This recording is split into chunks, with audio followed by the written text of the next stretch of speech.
could really use a ring light. I mean, lighting usually makes cameras look better. It's just that's just how this look infinitely better. Yes. And we'll get you a new webcam and some other stuff. Use that funding that we have, obviously. Yeah, the scads of money. Because today we're diving into one of the most unique releases to hit PC this year, Death Stranding 2 on the beach. After a lot of anticipation, the sequel to Kojima's famously unconventional delivery sim meets cinematic experience has finally landed on PC. And it's me. I spent some time trekking across this strange, beautiful, and sometimes frustrating world. Was it frustrating? Sometimes. So this episode, we're going to break down our impressions of the PC version and the PS5 version, and how it performs, how it compares to the original, and whether the gameplay evolution actually improves the experience. We'll also talk about the story, spoiler free, because this game is built on the story, the visuals, and some of the biggest community criticisms that have been floating around since the launch. Is the sequel more accessible? Is it too easy? Does it bring enough new ideas? And more importantly, is it worth playing on PC right now? Let's get into it. Joining me is Hawk. We're going to talk about Death Stranding 2. So I know my story with Death Stranding because it involves you. How did you get introduced to the Death Stranding world?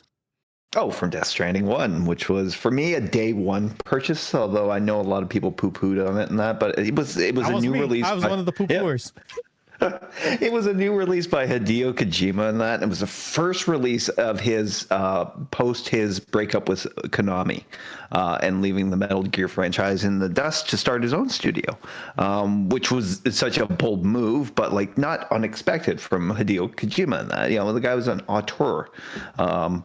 I think he's been in my life longer than any other game developer, other than the people that design Mario. Yeah, Mario and Zelda are the only ones I can think of. Because even the Final Fantasy people have switched hands so many times that it's just like I don't remember who. That's a franchise, not a specific game developer in that. But with Hideo Kojima, it goes all the way back to Metal Gear with the NES system. I love that game. Just fascinated by it. Throughout the 90s, I wasn't so much into video games until I got my first PlayStation and Final Fantasy VII. But the other top game that drew my attention was 1998. It was 97 or 98. I think it was 98. The release of Metal Gear Solid. Was that 98 only? I guess that makes sense. I'm trying to think of when I played it, because I didn't play it on PlayStation. I played it on PC when it came out, because I didn't have a PlayStation. So a lot of my Kojima stuff was, and then I moved in with my housemates and they had a PS2, so I ended up getting to play some of the Metal Gear, like Metal Gear Solid 2, Sons of Liberty was a PS2 game. So I played that. But all his games are events, and it's, how do I say this? It's like following your favorite director in that, he is a director in that. It's like, I would always go see a David Lynch film in that. I would always buy a Hideo Kojima game because it's going to be an experience that no other game developer is going to provide you. I got to be honest, like the one game of Hideo Kojima that I sort of wavered on because, other than Death Stranding, was Metal Gear Solid 4, only because the cutscenes were so long that I would sometimes fall asleep during them and then wake up and they were still going on. And I just be like, I don't know if I can deal with that. And, sometimes the ideas are just too cerebral or out there for me to understand. Not even cerebral. I think the word you're looking for is surreal, because he loves incorporating surrealism into it, and that he loves breaking the walls, between genres. Metal Gear being like a espionage military spy game, and that suddenly turned into this strange world filled with vampires and guys on roller skates. Yep, cyborgs. Come on, Sam. Yeah, Gray Fox. Sorry. It's just something that just goes along. He somehow incorporates it so well. Metal Gear Solid 4 was kind of a misstep for me in the series, because the story did get so convoluted in that, and the cutscenes were way too long. But even still, Metal Gear Solid 5 was a really rare experience. It was good. The forward operating base game that he incorporated, the multiplayer aspect. And you could totally tell the aspects that he was trying to get to in that game when you start playing Death Stranding 1, right? Because a lot Yeah. of the ideas that he had been like percolating really came into fruition when you get into Death Stranding. And really, I have to thank you for getting me into Death Stranding, because Death Stranding 2 was coming out, and I was like, oh man, the trailer looked really good. And I was like, I don't know, man. I don't know if I can handle it. And you're like, just try it. And I had tried it previously before because it came out on I think it was a PSN Plus game a long time ago. Like Death Stranding 1. I didn't realize it made it. Or something like that. I remember trying it and being like, I don't know if I can handle this. And because I remember trying the first mission, and you're like, and he's like, lean right, lean left. And I was like, what is this game? And I didn't give it a chance. And that's honestly like my fault. Like I didn't give it a fair shake.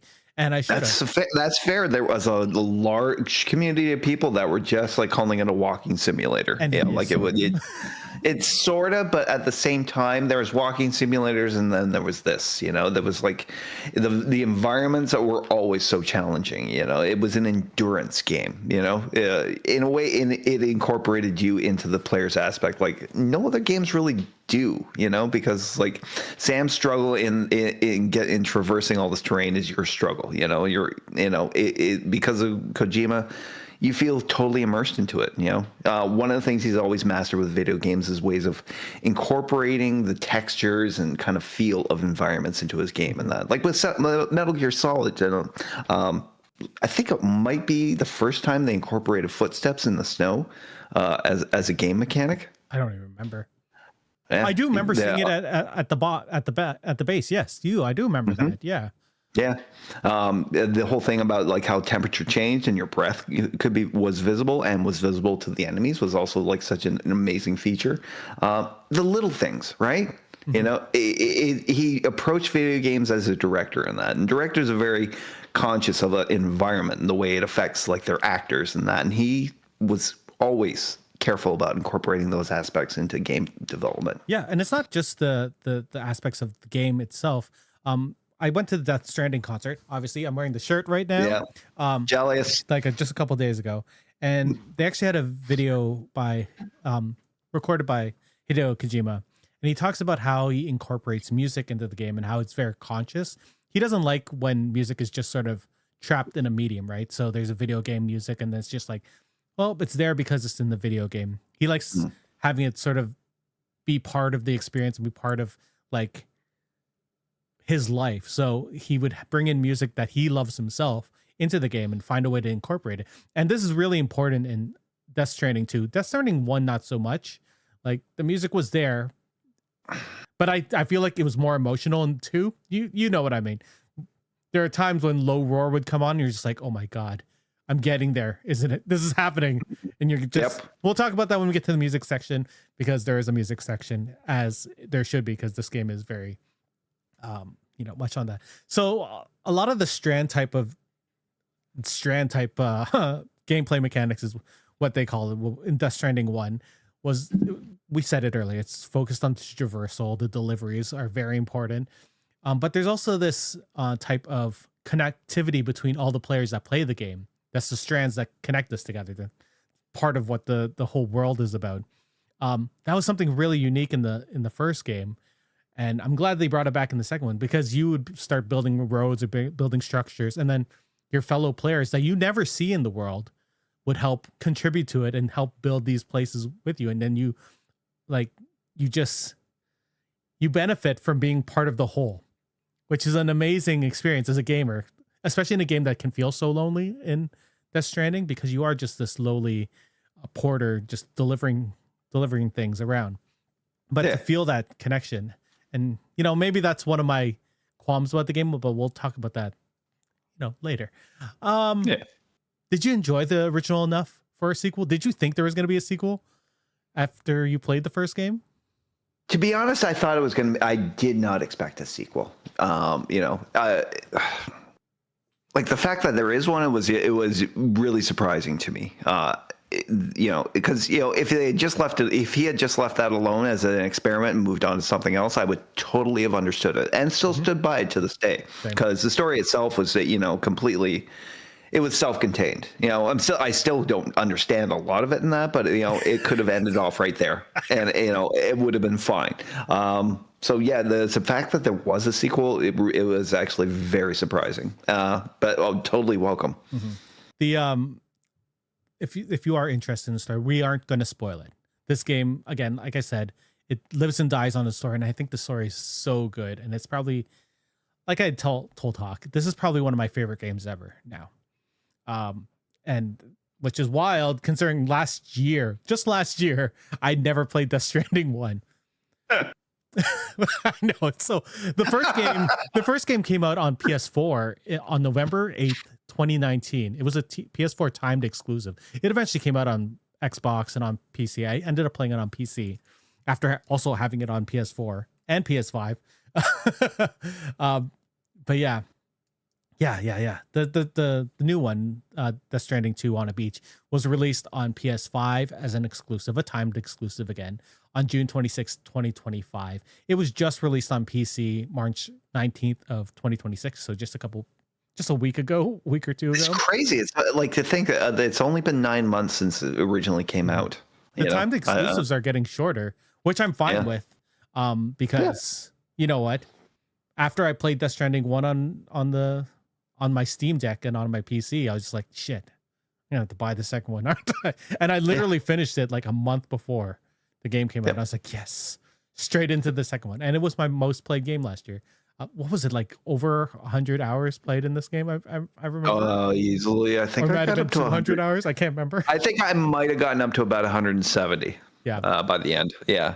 And it was cool seeing your name in the game too. Like I mentioned earlier, the strands where you can see people who are helping you, and you can see their buildings and you see their names.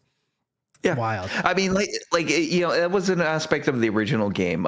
If anybody really kind of had an issue with it, I think maybe around 2019, and that I think maybe the focus was more on multiplayer games for people in that, and people heard that this was a multiplayer game, but definitely not in the traditional sense that you would think, because the strands that you make with other players throughout the game, and that they benefit you in different ways, and that they'll do, it can be as something as simple as basically dropping an item that you might need in the middle of a certain combat. So helpful. Yeah, so helpful in that. There's a lot of combat I probably wouldn't have survived in the first game without it. For sure. Yeah. You also feel this connection, like, there's a big fear, that thing, what do they call it?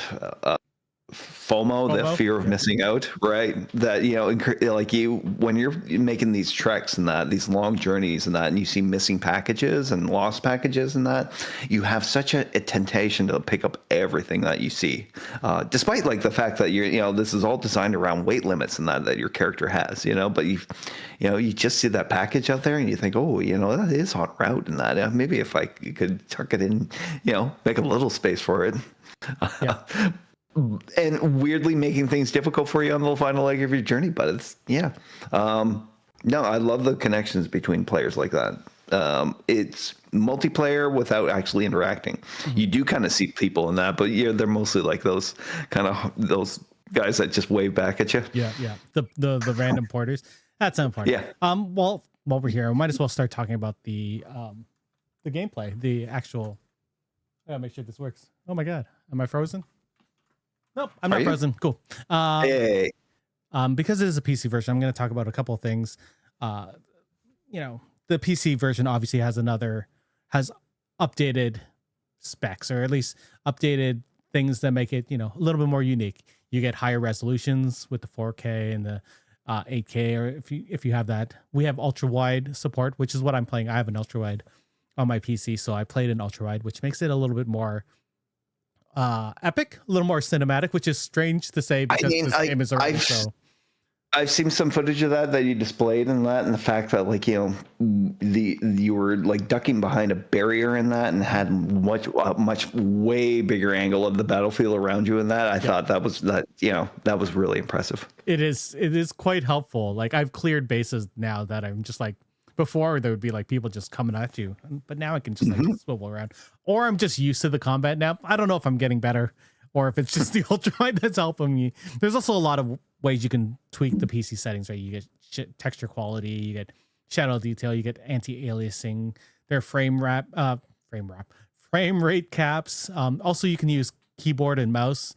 Although I don't know why you use the dual sense control, you get the whole haptic thing. You get the sounds coming out of the controller, which really is the way you should be playing this game. Honestly, the load times, which the PS5 is known for its really fast load times, same on PC. If you have a solid state drive, it's negligible. I don't even notice any difference. Really, the gameplay, other than making it more cinematic and a little bit epic, and it looks a little bit nicer on my PC than it did on my PS5 because I have a standard PS5, not a PS5 Pro. Like I think it looks really good on the PC, a little bit better than the PS5, but not much better, right? I think the PS5 does a wonderful job. That machine is what, 5 years old now, 4 years old. I know. So are we. I don't know what you're talking about. We're the same age as we were before. But yeah, the PC version, like if you don't have a PS5, PC version is not like stumbling on any counts. I'm not sure if it's Steam Deck verified. As of right now, it's a big question mark on Steam. So I've not tried it. I don't plan on playing it on my Steam Deck because I have my ultrawide and I want to play it on there. So there you go. But this, the experience playing Death Stranding 1 on my Steam Deck was actually quite good. Like there were no stutters. It was a solid experience. So let's talk about the gameplay. So we know that the core gameplay revolves around delivering cargo across dangerous terrain, and you have the balancing, the planning routes, the managing your stamina, as well. There's obviously environmental hazards, different rain, different there's flooding now. I don't recall there being flooding in the first one. There was lots of snow effects, and there's gate quakes and lots of new environmental hazards. And then we get some more tools to help you traverse around that, the terrain. What did you think about the evolution on the gameplay? Because I remember talking to you as I was playing Death Stranding 1, and I was like, there are some issues I have with some of the stuff, like the organizing cargo, blah, blah, blah. But I remember you saying when we first started playing Death Stranding 2, a lot of this was like evolved. Like the map is so much better. The cargo, the auto organizing, everything. Auto organizing for cargo. Everything is just so much better in the second one because they've sort of streamlined and made it a better experience for the player. Sure. The experience is just like it captured the first one, just like added way more to it. Some of the things like carried over, like, walking obviously is a big thing in that until you get into vehicles. I found I used vehicles a lot more on this one. Same. I think I had a better understanding of the economy of this world better, and that the value of like materials that you were collecting and setting up, and that chiral is the big money in this game. The chiral crystals that you collect throughout the desert are what you use to craft yourself a bunch of new gear. And like as far as new gear, there was like a ton of stuff, particularly with gloves. There was lots of different gloves for different functions, and that, like, the chakra gloves that you pick up for, stunning enemies. Where are some of the others? It's maybe a spoiler in that. Yeah, let's not spoil anything. But there's lots of different gear.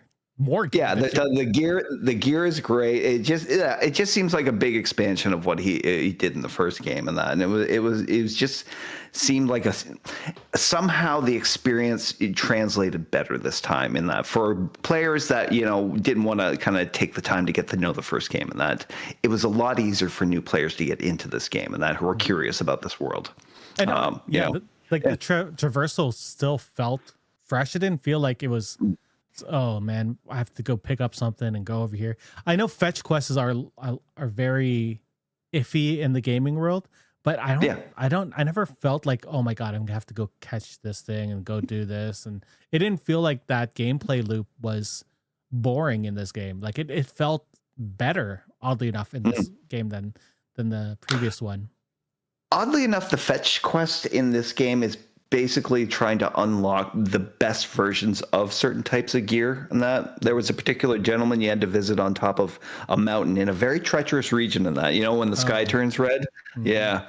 But you had to go back and, reach your 5-star quota and that at certain outposts and that in order to get the best form of certain gear. Like say a silenced tranquilizer sniper rifle. Yep. Which I never used. I ended up using it quite a bit, but no, it forces you into the interaction and that to finish up, with these people that you meet and carry the storylines out. There a lot of story is built into those interactions. My only disappointment this time around was it didn't get like a certain cameo in that from a late night talk show host, former late night talk show host. There was rumor that he was going to do a voice for someone, but I never ever heard it or I never saw it, so I don't know if he ever did end up doing it. I don't know. Yeah. This, it's funny you say the game forces you to do these things because I never felt forced. I always went there and it was like, I want to get this. Oh my God, you get this and this. You get this star level. You're like, oh, you get this and you get this. And I was like, oh, I wonder what you get in the next one. And it's a totally different item for your next star. And you're like, well, where did this come from? And I know. I mean, force is a little strong in that. But it pushes you towards it, and it pushes you towards it, and you generally, it's like it really becomes like a mission for yourself, in a great way. I never thought I'd want to 5-star all of the different areas, but I did, and it made it better. Did you ever end up using like the strand? Like there's an option. This is not really a spoiler, where you can connect to more people and therefore get more player use structures. Did you end up using a lot of the player use structures, or did you find yourself being like, you know what, this watchtower would be better over here, and this one's not useless? There are a lot of bridges for no reason. Never really broke. I didn't really break people's structures down a lot in this game. And if anything, I ended up finishing on that because it's like it's about geography and where people place certain things in that. Because like optimizing like where you put, say, like a zip line can connect like with somebody's pre-established zip line, and that builds a really and in that way builds like a great kind of network for travel. And that if you do want to like try and 5-star certain very off the map outposts, connecting with other structures there and adding to them is the best way of doing that. And it becomes this insane quest because you're just constantly thinking about resources, and finding more all the time. Today I was trying to rebuild a mine, or not a mine, but a path towards a mine. And I was like, okay, well, I have to make all these roads. I see that people are helping me, but they're not ready. And I'm just going to keep on going between my mines to just get all the stuff for it. But I can't even imagine having to build all these roads by myself, because the amount of materials and the amount of driving around or walking or biking around that I like driving the truck more, to be honest, just because I could carry more materials. I am proud to say that by the time I was finished playing the game, I did connect all the roads in Australia. So did I. And I look forward to doing it again on PC. So let's go into the story, because like I said earlier, and I've said like 400 times, this Kojima is known for his story. It's so cinematic, so dialogue heavy. Every single game. I told you I was playing Metal Gear Solid Snake Eater Delta. Yeah. That game, man, the dialogue and it's wild. But then Death Stranding 2 came out. I had to be like, well, I can only play one Kojima game at a time, or my brain's just gonna explode. DS2's themes continue to be about connection, isolation, the rebuilding of society, and human connection. And there's so much emotional storytelling with the surreal imagery. When we were at the concert, I went with my wife to Death Stranding 2 concerts, and they would show different montages of the video game. So maybe they'll talk about Nirvana. They're doing the Nirvana song, and they'll show sort of his backstory. And she's like, "What is going on in this game?" And she's like, "But the imagery was cool." I was like, "Well, we'll spend a week talking about this in these games." Again, like I said earlier, the cutscenes can be long. That there are times when even DS2 is somewhere long, and there's a lot of philosophical and sci-fi, but mixed with humor and absurdity, which is just so Kojima. Did the story hook you faster in this game or in the first game? This one more so. I find like towards the end of the first one, the story did get quite convoluted. It was amazing. I quite liked it, and Sam having to stop like basically the last stranding, which was closely tied to him and his family. But this one definitely hooks you a lot easier. I don't know. Maybe it's the characters. Maybe it's just the story. Does follow very similar paths. And you mentioned Neil Vana earlier in that, and basically he becomes the story's B plot, much like Cliffhanger was in the first game, played by Mads Mikkelsen. It's someone related to Sam's past, and that says basically sucks Sam into his beach for certain key story events throughout the game. As far as story, I connected with it more, but that doesn't mean it was any less weird than it was in the first game, and convoluted. But somehow it just seemed a lot more refined this time. He blends his weirdness like so well with it. And one of the things he really explores in this one is trauma. Yeah. Everybody comes to the table with a certain everybody had a traumatic event, mm-hmm. And it's great about the the theme of connection in that. And it's also about, people who are willing to share, their traumas with each other. Mm-hmm. And that's how they actually go through and move forward in this, in real life. I think because the first one, we were still trying to figure out the world. It took me a little while to get into it, and I did get into the world, and I really, really, really enjoyed the world. But I think because we have that backstory, I think the second one, you're like, oh, there's Sam, there's Lou. These are the people that I've come to love over my 100 games and hours of DS1. We'll see them come back. Oh, Fragile's back. Yeah. When you start getting the familiar people, you're like, oh, this is like a warm hug that I'm going back, and then Kojima rips your heart out, obviously, because that's Kojima's way. Yep. What did you think of the pacing? Like the first one, there was a lot of slow moving parts and then a lot of detail near the end, like you had said. Was this sort of the same pace wise, or did he manage to spread it out equally throughout the game? Oh, pacing was much more accelerated for this one. It's like we're no sooner introduced to, some of these characters when, the riveting story changes take place, and that affect not only Sam, but, you as the player in that, because it kind of, in a weird way, it thrusts you back into your original character from the first game. It's like, at this point, just a little bit of story in that. Sam is, and Lou had been off the grid for so long in that until, Fragile reached out to him with her new company, Drawbridge, looking to, for Sam to help her reconnect to Mexico. This is where this is where the story starts, and where it goes from there. Insane. But yeah, I mean, like pacing wise, it plunges you into an event that kind of gets you back into the, where you're supposed to be for the first game. And then from there on, it's familiar territory, but again, I think the pacing is so much better. Yeah. I don't know why.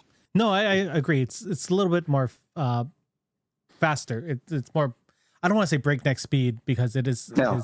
There's so much time for isolation in this game, and that just exploring these vast continents. But there are some really big moments that happen really fast. We didn't even mention what the story was. In Death Stranding 1, we hear about this cataclysmic event that occurs, and then because of it, people become isolated. And the goal of the first game was for the government, the UAE. I think it was UAE. No, that's a United Arab. No, it's the United American Cities, UAC. UAC, the cities, right? I'm sorry. Yeah. Not UAE. The UAC sends out these people with these powers where they can, detect these ghost-like beings. Yep. Let me I don't let me try and without spoiling it. I know it's so hard to define. Basically, you deal with a world where the connection between life and death has become very tenuous. You know, to the point where, like, you know, souls are coming back, but at the same time, the way they're coming back through the tar and that it creates a hazard for people in that, because anybody touched by the BTs and that, you know, becomes, you know, drawn into them and eventually creates an antimatter reaction, you know, which can cause these, you know, huge, you know, just void outs throughout the land. Anyway, like, but but because of what Sam is like, his power, he was able to connect the American cities together to create this big network so that, you know, they could communicate and not be so isolated. The second one sort of follows directly from that point, and he tries to connect Mexico and then beyond. We're not going to spoil anything else because, I'm not going to spoil this game for anyone. This is amazing. We do meet a cast of characters in the first game, and some of them do end up coming back in the second one. I don't know if we want to talk about the new team. Like, there's a lot maybe of good key figures. Like, I don't know. Well, Fragile comes back again, and then Fragile comes back. We have a new main character called Doll Man, who's a doll man who talks to Sam. And it's so simple. His claw was knocked out of his body and placed into that of a marionette puppet. Not creepy at all. It also is animated on a different frame rate than, you know, the rest of the game. So he has this like little jittery type thing. It looks like a Spider-Verse animation, which is cool. And then you're part of a ship crew as well. I don't know if I want to spoil these people.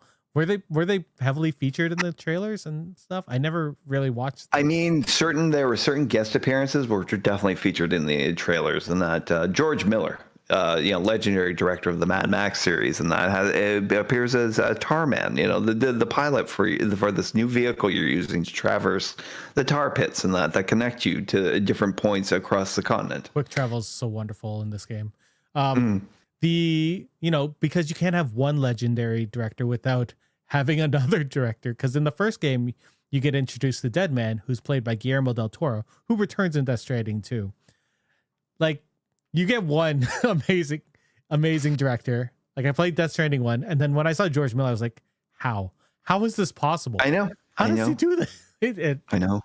And bigger question: how did he never get David Lynch to appear in any of his games? I mean, he could have tried, and Lynch probably was like, I'm really familiar with that medium. I don't understand it.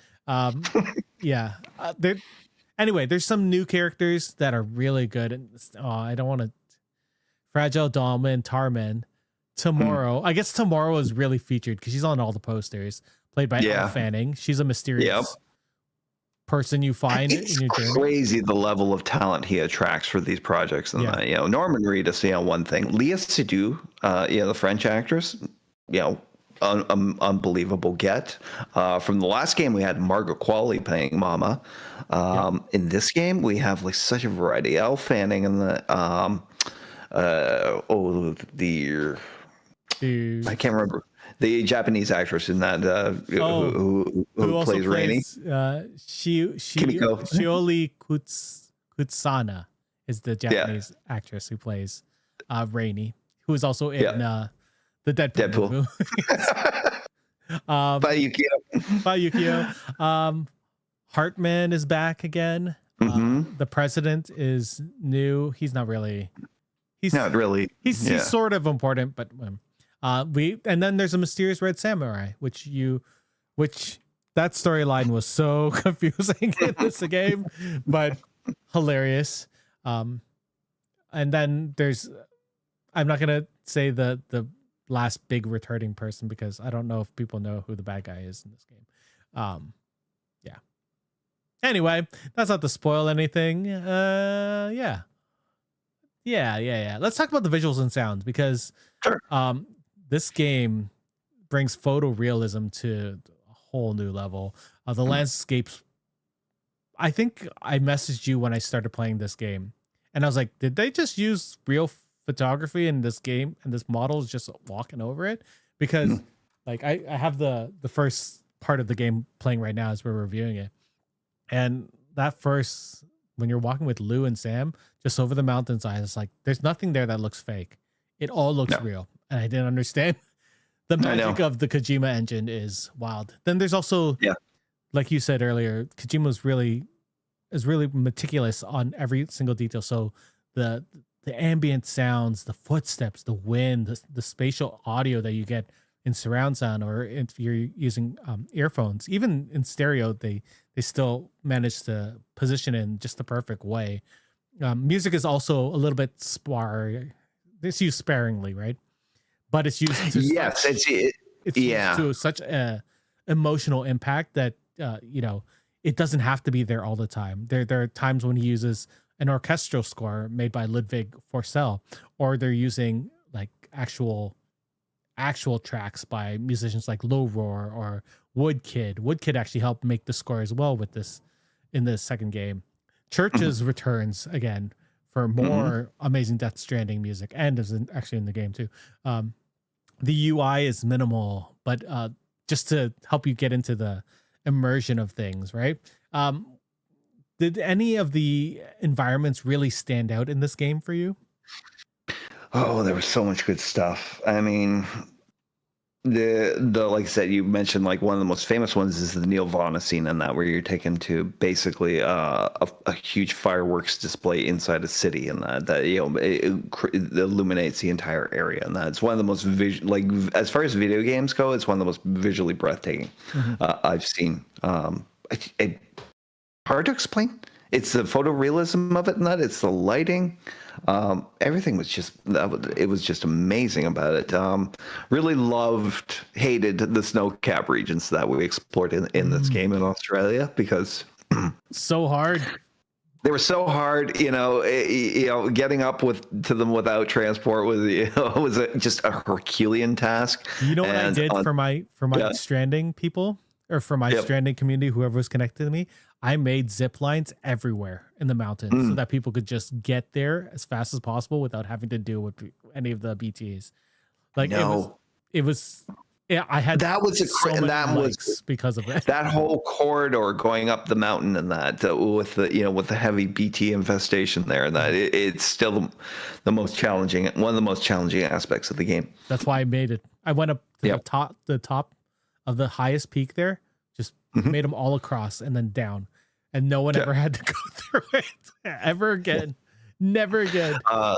Also, one of my standout moments was something I kind of really worked towards, and that was with the snow-capped region, was building up enough to get yourself that level 3 stabilizer. Oh, yeah. So that you can do the big jump off the mountain and that. And I swear, it feels like you're floating. You're some sort of aeronautical, astronaut. Yeah. It's just so much fun.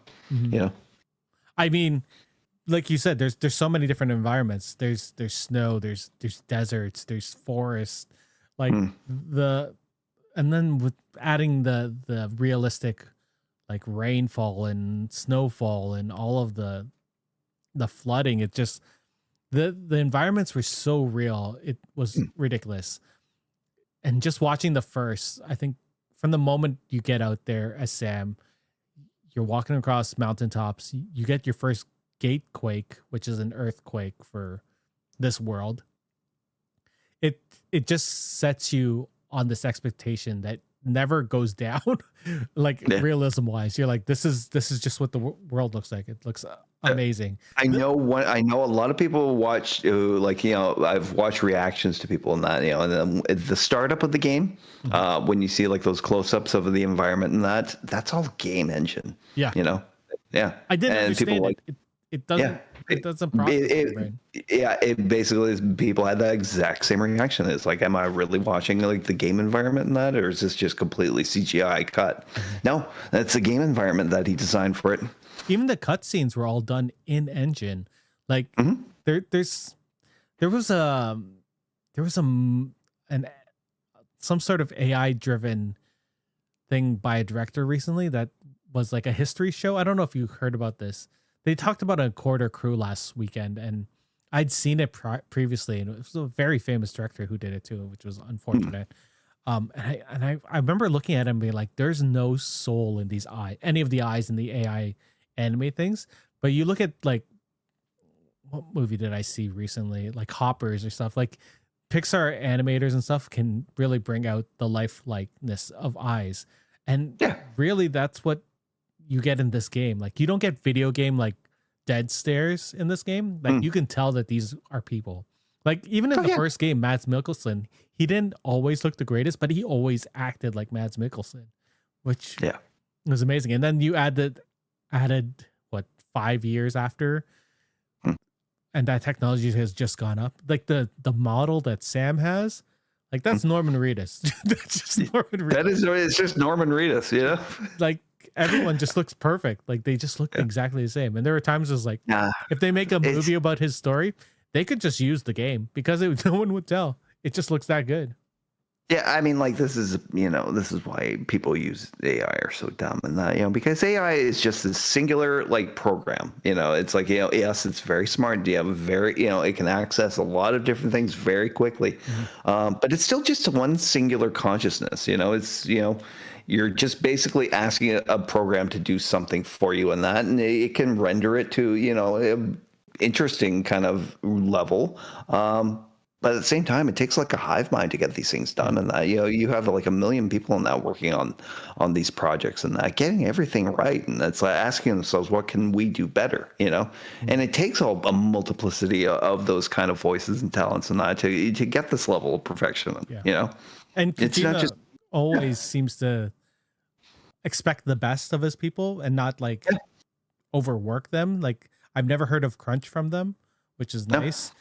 He always seems to understand. He builds he builds an atmosphere of trust, you know, with his company, with his, you know, actors. You know, it's like, this is why it's like they'll drop everything to you know, go work on a project with him. For sure. The visuals on the PS5, I don't think there's a game that looks better than this game that I can think of. Not really. And the PC version, I would have to say the same thing. Like nothing has looked as good as this game that I can think of. Like it is current gen, where everything else just feels like, oh, it's a little bit nicer than last gen. This is current, like this is next gen, current gen, you know, that whole thing. What did you think of the audio used in the game? I talked about how it was often used as an emotional support, or at least a way to elevate the emotions in certain scenes. What did you think of how it was used in the? I mean, like, you know, beyond like, you know, just the little atmospheric touches that he does, you know, with the footsteps, as you were saying, and that it's his use of music and that, you know, it's like he knows like when the best places to not use music are, and that's basically when, you know, when you are out and wandering in these lands and that, you know, it's like he really amps up the isolation. It has a deft touch in using like popular music and that. I think really for him it started it with well, actually, started a long time ago, I guess, for him. And that, you know, it's like you know, Harry Gregson Williams was one who did the score for the original Metal Gear. Yeah. Solid in that. And he's just always kind of upped the game since then. And that, incorporating like James Bond kind of theme music into like, you know, Snake Eater, you know, with the theme song, you know, Snake Eater. I did not know that they had done that. And then it happened in the game. And I was like, this is brilliant. Brilliant. Great. It's a person who loves movies, you know, and we know he loves movies, you know, like right down to their core. But the way he's kind of definitely introduced like indie, like modern indie, like, you know, artists and that into his music through like Death Stranding 1 and 2. It's been genius, you know. It's such a great platform for people who wouldn't normally connect to these kinds of audience. I think, you know, churches and that are successful, but you know, still on that, you know, that cool person list, you know, right? Yeah. And really, like, you know, he introduces so much, but not just that, but there's like certain I guess not a spoiler in that, but you know, you're going to be fighting some very big things in this game, and the fact that, like, you know, at one point he throws in the theme music from the original Godzilla movie into it is just chef's kiss. I totally forgot. Yep. I also love that he put in his favorite artists in this game. Like Low Roar is a indie artist from Iceland that he loved, and he put him in this game. During the concert, they did a tribute to Low Roar because Ryan Karajiza, the artist who's Low Roar, he passed away not too long ago. Oh, I didn't know. Yeah. Oh So my gosh. they did that. Yeah. Don't be so serious. Yeah. I love the touch of when those songs popped up in the original and that. It's like you knew when those songs popped up, you were kind of like home free. You're getting there. And it almost like at that one point, the one point in the game I kind of felt like just sprinting, like Mary, like what's her face, Julie Andrews in The Sound of Music and that, just like through the fields, because you knew you were in a safe spot. You weren't going to run into BTs or the mules or that, and Oh yeah, the mules. I forgot about those. the mules, The yes. mules, the bad guys of this game. Oh yeah. It's just a brilliant way to use music and sound, and I like listening to him talk about how integral music is in his life and in his music and in his work. It really, like, I understand why they did the concert, because it is such an important part of this game and why he supported the concerts. Yeah, it's wonderful. I listen to the soundtrack often. I have a driving playlist that is just Death Stranding because it calms me. It's just like, all right, I don't have to deal with all this QEW traffic today. I'll put on my Death Stranding playlist, not think about it while I sit here bumper to bumper on the biggest highway in the world. Good Lord. Well, I guess that's the 403, right? The biggest highway with 10-lane highway. Silly. I guess so. Ridiculous. I had a PC specific discussion, but we talked about it. Everything is it's the same. It's just better and a little bit more. You get some wider content. You get to tweak more if you like tweaking. So was there a really big improvement that you remember in Death Stranding 2 over the first game? Mine is the map. The map is way easier to use now. Map is way easier to navigate on this one, especially plotting courses. Plotting courses. And when the logistics too of how high things are, or you're gonna run into, like, here's some rivers and streams, and then you can add on the whole, well, you can see when there's gonna be some strand rain or whatever that's called, the strand storms. So you can add the weather system and stuff into the maps, and like I thought that made my trips way easier. Like there was a lot of frustration in the first game, just being like, oh, I guess I shouldn't have gone that way, but I couldn't tell on the map. I know, and then you're like, kind of balancing yourself on the little edge of a cliff, trying to make it around. Can I put this ladder here? Yeah, I guess not. Other improvements in that, it's like hard to describe, but I did like the improvements with roads. You didn't just like build one road and that. You had to actually kind of build up the stages of the road and that, and everything kind of netted you something for that effort and that. Like with roads at stage 3 and that, you got canopy going over it and that to protect you from timefall rain, which, by the way, is one of the biggest dynamics in the game. It's the one that keeps you, like, the impetus to keep moving, going. And that, because you have a big, like, parcel of packages on your back that is slowly being destroyed by timefall rain and that, and it's, making sure you have enough canisters of the stuff in that to keep the packages good. This is why I use trucks. Just put it in the back. Yeah, you don't have to deal with it. I know. Put it in the back. You don't have to deal with it. This is exactly why I got more into vehicles in this game. Yeah. I found the vehicle use way more accessible in this game, and way more rewarding. Again, I won't talk about that one. Because you could customize them now. You can add, like, extra batteries. You can add turrets. Oh, how about the package grabber? I forgot about that. I don't have it yet in the PC version. So yeah, it's so good. Grabber.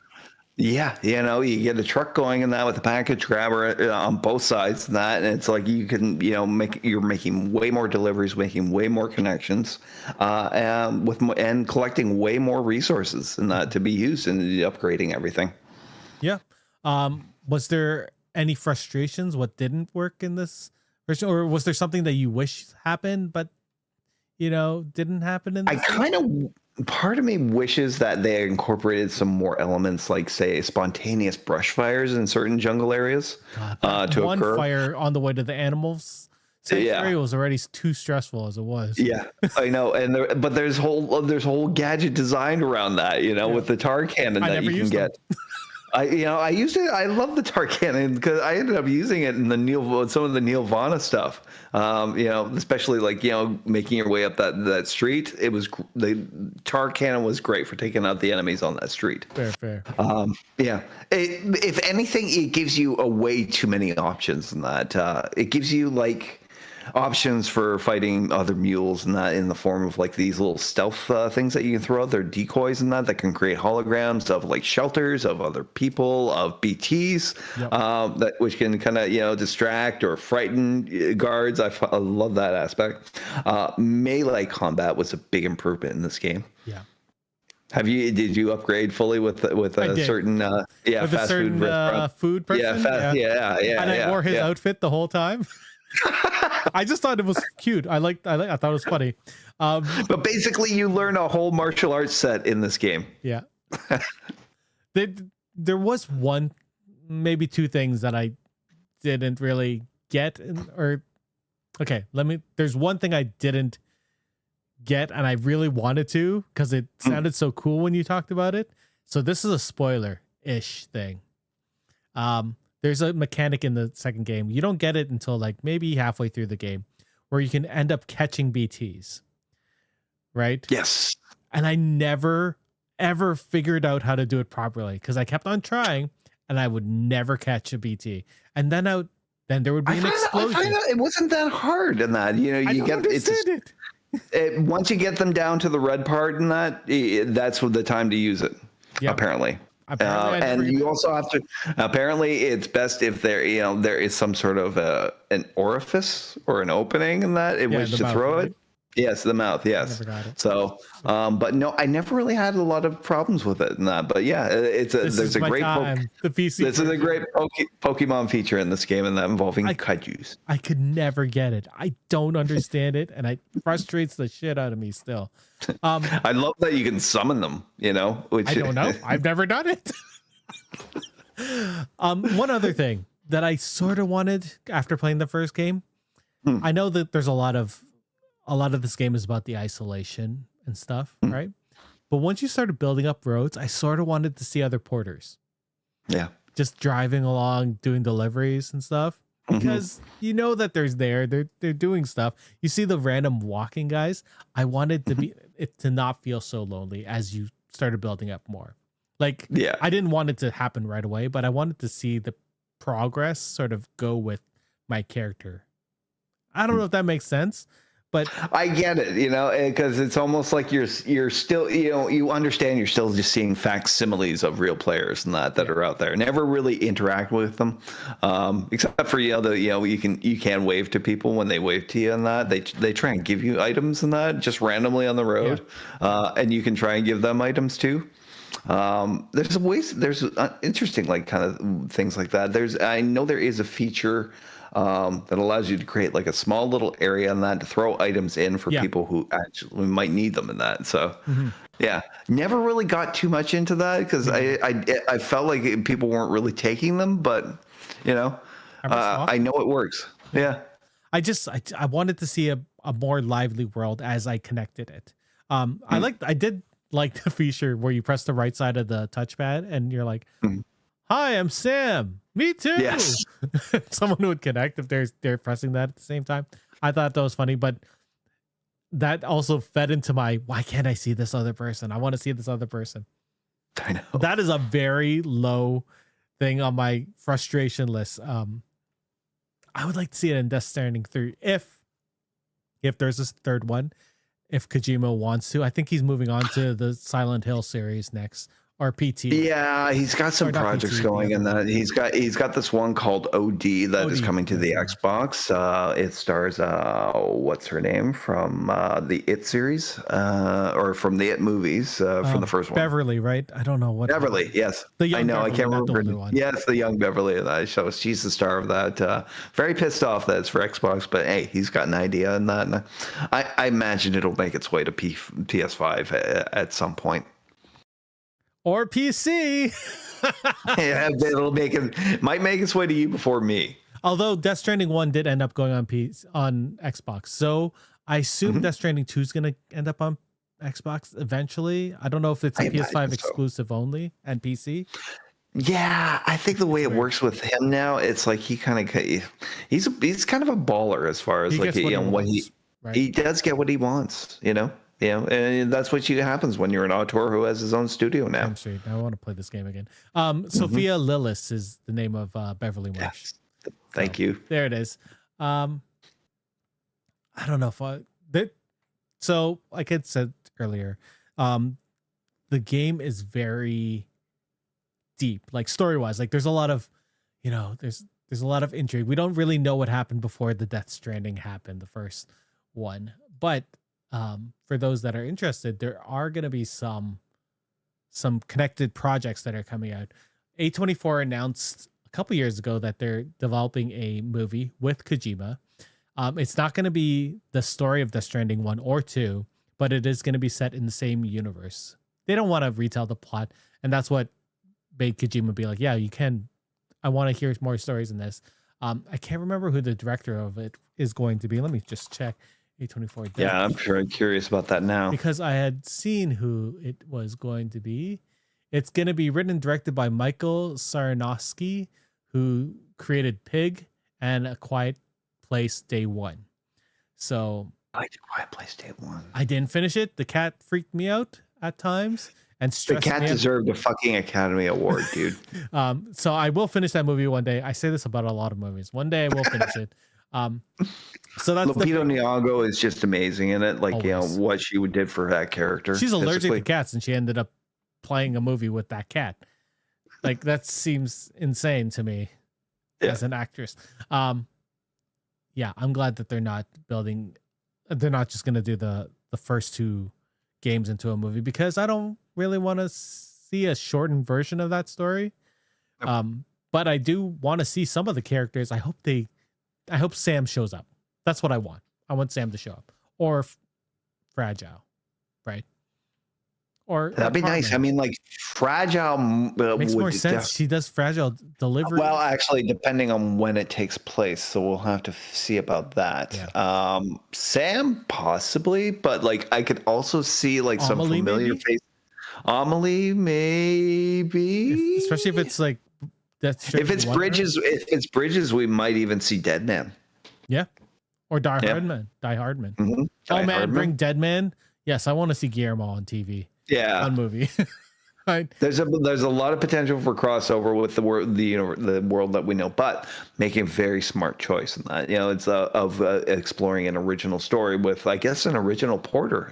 Because it'll probably allow us to learn a little bit more about the BB system. Yeah, which we still don't really know. There are clones and not clones. There are serial numbers on these, and they're all they were all babies that were born, but they were babies that were born with who were basically close to the beach. Stranding. Yeah, there are.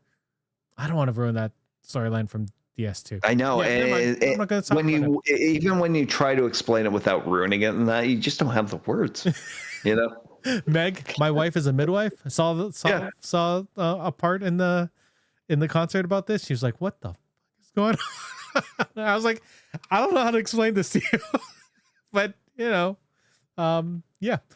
gonna be also two animated connections in the Death Stranding universe. There's gonna be Death Stranding Mosquito, which is an animated film.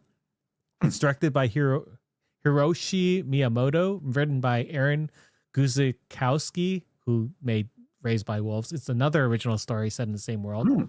So this is going to be completely separate from the live action movie.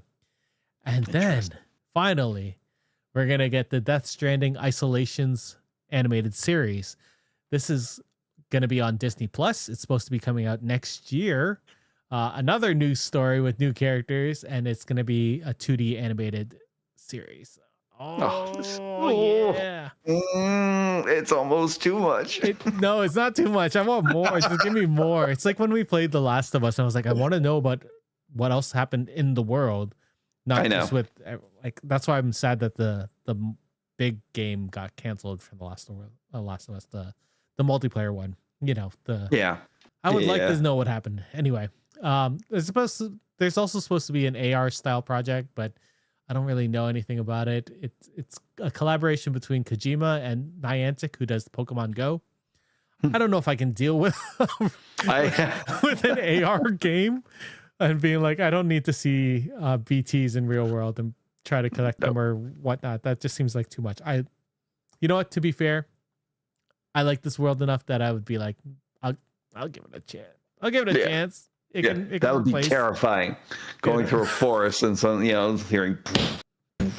I'm just glad that it's not a VR project because I can't. Yeah. I cannot. I don't think I can handle it. No. Who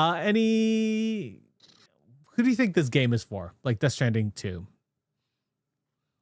Yeah, that's the thing. It's like there is no pre-installed audience for this game, which is so unique, It's an experience like Souls went through a few years back when Demon Souls came out. It was like, there was more of an installed audience for that. But at the same time, nobody had played a Souls game because Souls games didn't exist.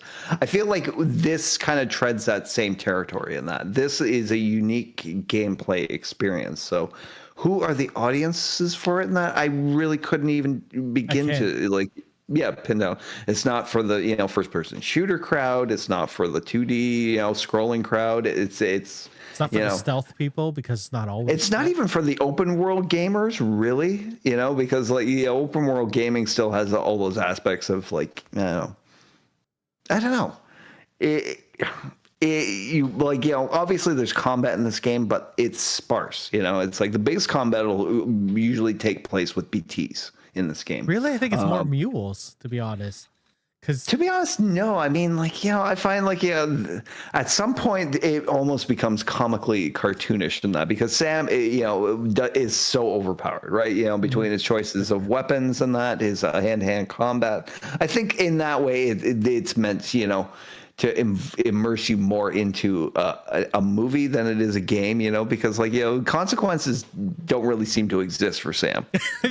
When you play, right? It's like Sam never really dies. When he dies, he just pops back. But it's he not also that explodes. Yeah, it's not that rinse and repeat the aspect though that people are used to with games and that just like starting over from a certain from the last save point and that doesn't exist here. Yeah. Yeah. It's hard because as a gamer personally, I like so many different things. I like cozy games where I'm just like farming and stuff, right? I like Souls games like we had said. I like Metroidvania games. This game scratches so many different itches of things I like that I'm just like, I don't know which of these people, because I have friends that'll just play Animal Crossing forever, right? Or exactly. Pokemon Pokepia, which has been a big hit at my house. Like that's just Minecraft / Animal Crossing with Pokemon. But like there are cozy feelings in those games that I get from driving and delivering stuff in this game. There's some times when I just want to drive around the continent and be like, well, I wonder what I can do. Maybe I'll just so when I started playing this game, obviously I started recording stuff so you could see it, right? In the ultrawide, just see how it looks. Also, I have a friend who never played the games because he doesn't console game, and he uses Macs, and he's like, I love the music and I love Kojima, but I have no way to play this. And I was like, I'll upload it. But there are times when I'm recording footage for you guys, and I'm like, all I've been doing is going back and forth and getting materials. And I don't think this is something you guys want to watch, but it makes me feel so happy when I'm doing it because I'm just like, this is so relaxing. I have my playlist going. Oh, there's a big improvement in the second game. Having the music player playlist. I don't remember that in the first game, but having it so that it could be the songs that Just Was it in the first game? I don't Because think it was. I feel like that's a feature he worked on Metal Gear Solid 4, like or 5 Did. actually. Yeah, 5. I don't Yeah, remember yeah. it in Death Stranding 1. Hmm. I I'll have to think go it back and just check that. yeah. I'll play it again. Yeah. I'll probably play it again after playing Death Stranding I think 2. there was almost positive there's a music player in it. I'm gonna look this up because I can't. Music player Death Stranding 1. Are you able to listen to music on the go? You can only listen to music in your room, or if it comes on That's itself while right. It's playing. only in your room. Yes. Okay. Yeah. So Yep. the driving thing was a good. There's an improvement for Death Stranding 2 that was much better.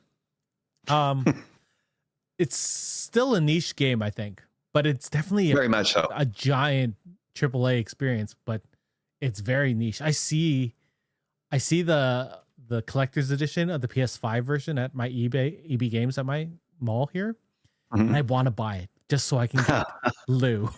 Right? Yeah. If I was smart enough to get the collector's edition of DS1, I would have had a BB pod, and I would have loved that. Why didn't I believe you back in 2019, Hawk? Because I was a dumbass still playing Destiny.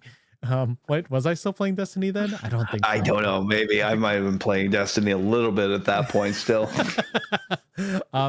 I think a lot of people that like really atmospheric games, this game has it in troves. Like, yeah. Yeah. Buy it now or wait for people. PS5. I'll let you answer for PS5 people.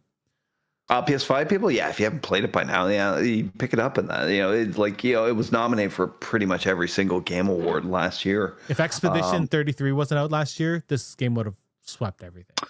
Yeah, it would have. Which is it's not a bad thing. We need new things. You should definitely pick it up. It's just like it might not be like anything you've ever played, but once you start playing it, it's almost the most natural thing to just slip into this world. It's so comfy.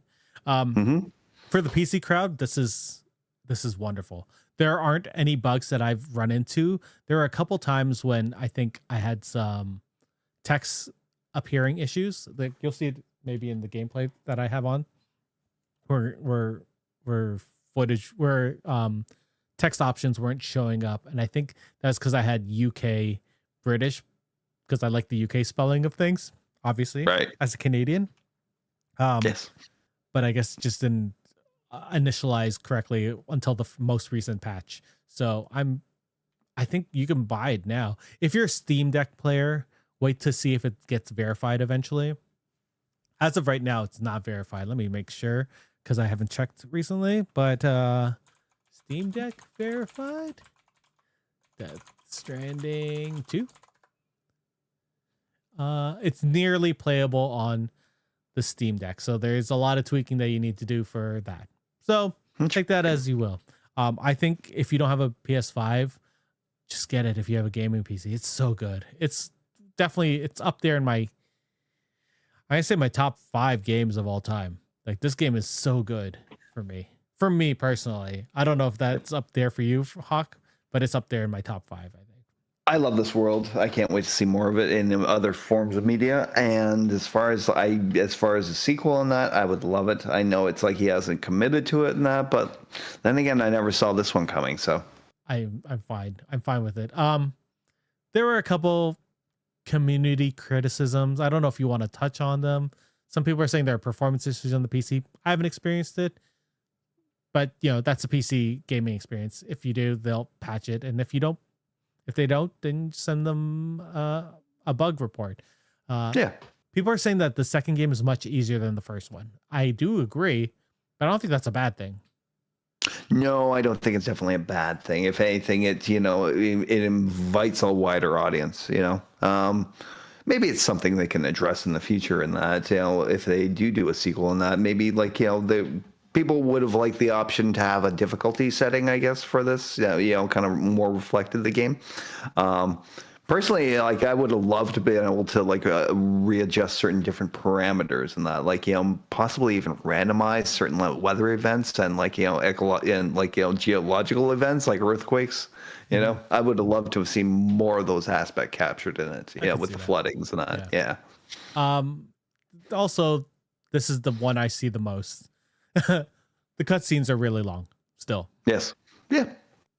So I didn't. So it's Kojima. I mean, like, come on. Like, how many? If you don't know by now, in that it's been decades, in that he loves cutscenes. He like really stylized the hell out of it way back in the on the original PlayStation days with Metal Gear Solid. It kind of set the standard that he's just been improving upon. Like I said, sometimes it reaches points where it's just way too long. Metal Gear Solid 4. I don't feel any one cutscene was all that long. I don't think any of the cutscenes of Death Stranding 2 will ever bother me because they are not 71 minutes long, which was the ending of Metal Gear Solid 4. 71 minutes long cutscene, and they're all important in that. Even if they seem so disparate that they don't seem to connect the story, you got to wait till the end. It all coalesces. All these plot points come together. 71 minutes. 71 minutes. That's the one I fell asleep in. I don't understand. Oh man. All right, that's it. I think obviously we're big fans of Death Stranding 2. We want to know if you are. Did you like the game? Are you gonna try it out now? Let us know in the comments, or let us know in email or on socials. We're everywhere. Thank you, Hawk, for joining us about Death Stranding 2 on a beach. PC and PS5 available now. What are we going to talk about next? Did we talk about For All Mankind, which started? I haven't started the new season yet. I just saw the first episode, and if it's not turning into The Expanse, it's I don't know how. I don't understand how this is it turning into The Expanse, because that really excites me. This feels like the prequel to The Expanse. Oh, it's getting there. Do we get an Epstein drive? I mean, these people feel like they're going to be belters. Mm-hmm. Like they definitely do not like Earth, and I understand, right? I mean, it's been coming since like season 4. Yeah. Come on, season 3 really too, right? Like when they started moving towards Mars. Yes, you can see the divide happening. Yeah. And there's only one more season after this one. Oh, this hurts. But dude, like, come on, that's we have to talk about Daredevil. Of the show. Yep. Daredevil. We Monarch, which I'm also behind on. Oh my god, there's so many good TV things.